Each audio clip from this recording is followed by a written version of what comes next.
And rising from there, he is coming into the boundaries of Yehudah and the other side of the Yarden. And again throngs are going together to him. And again, as he had been accustomed, he taught them. And approaching, the Pharisees, trying him, inquired of him if it is allowed a husband to dismiss a wife. Yet he, answering, said to them, "What does Moshe direct you?" Yet they say, "Moshe permits us to write a scroll of divorce, and to dismiss her." And answering, Yeshua said to them, "In view of your hard-heartedness, he writes for you this precept. Yet from the beginning of creation, God makes them male and female. On this account, a man will be leaving his father and mother, and will be joined to his wife, and the two will be one flesh, so that no longer are they two, but one flesh. What God, then, yokes together, let not man be separating." And in the house, again his disciples inquired of him concerning this.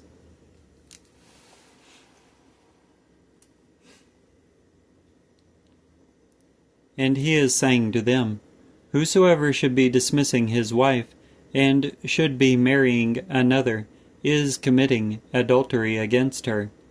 And if she, dismissing her husband, should ever be marrying another, she is committing adultery." And they brought to him little children, that he should be touching them. Yet the disciples rebuked them. Yet, perceiving it, Yeshua resents it, and said to them, "Let the little children be coming to me, and do not forbid them, for of such is the kingdom of God. Verily I am saying to you, whosoever should not be receiving the kingdom of God as a little child, may under no circumstances be entering into it." And clasping them in his arms, he, in benediction, is placing his hands on them. And at his going out into the road, lo, one certain rich man, running toward him, and falling on his knees before him, inquired of him, "Good teacher, what shall I be doing that I should be enjoying the allotment of life aeonian?" Now Yeshua said to him, "Why are you terming me good? No one is good except one, God. With the precepts you are acquainted.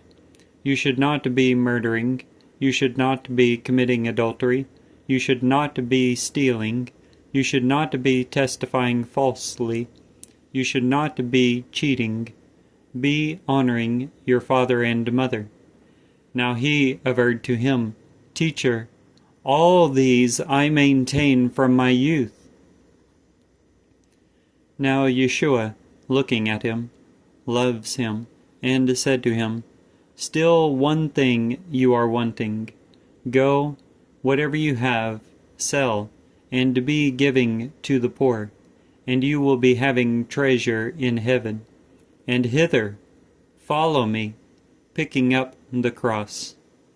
Yet he, being somber at the word, came away sorrowing, for he was one who has many acquisitions. And looking about, Yeshua is saying to his disciples,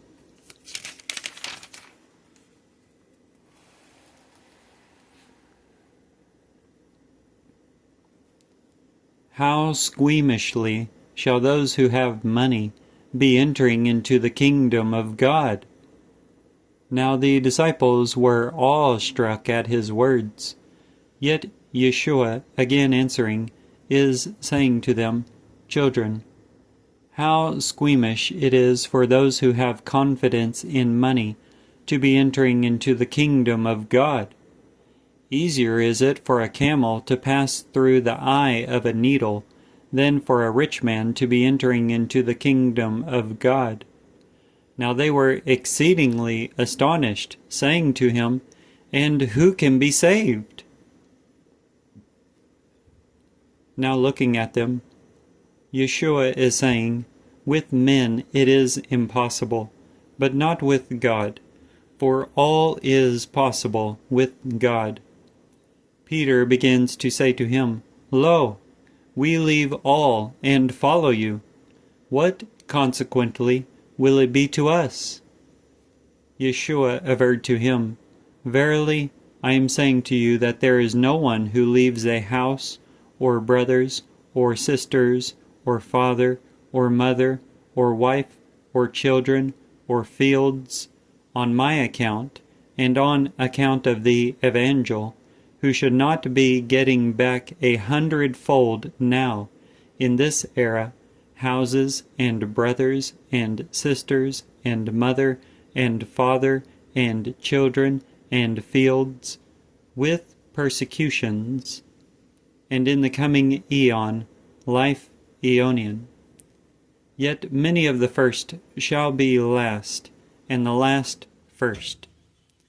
Now they were on the road, going up into Jerusalem, and Yeshua was preceding them. And they were awe-struck, yet those following feared. And again taking the 12 aside, he begins to tell them what is about to be befalling him. "Lo, we are going up into Jerusalem, and the Son of Mankind will be given up to the chief priests and the scribes, and they will be condemning him to death, and will be giving him up to the men of the nations, and will be scoffing at him, and spitting on him, and scourging him, and killing him, and after 3 days he will be rising."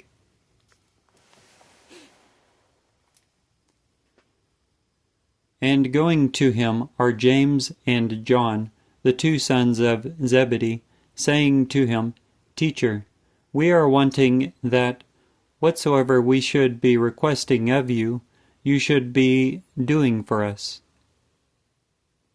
Yet he said to them, "What are you wanting me to do for you?" Now they said to him, "Grant to us that we should be seated, one at your right, and one at your left, in your glory." Yet Yeshua said to them, "Not aware are you what you are requesting. Are you able to drink the cup which I am drinking, or to be baptized with the baptism with which I am being baptized?" Yet they say to him, "We are able."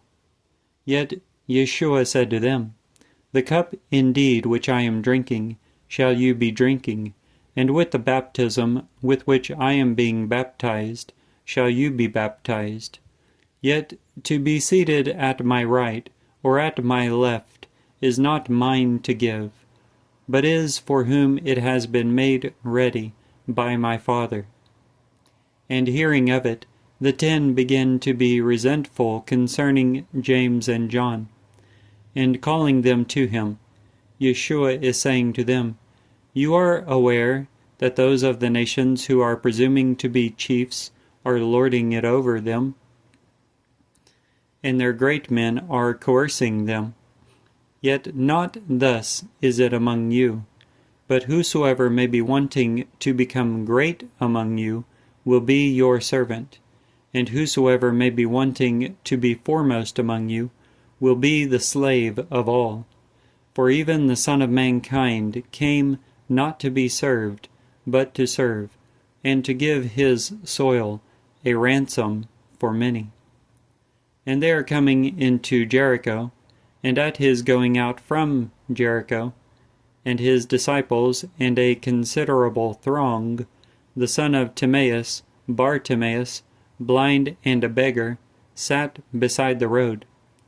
And hearing that it is Yeshua the Nazarene, he begins to cry and to say, "Son of David, Yeshua, be merciful to me." And many rebuked him, that he should be silent. Yet he,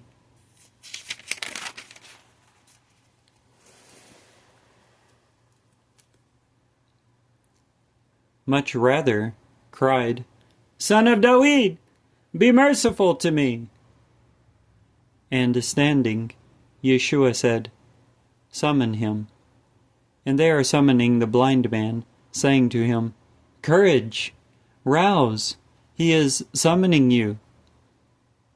Now he, casting off his cloak, springing up, came to Yeshua.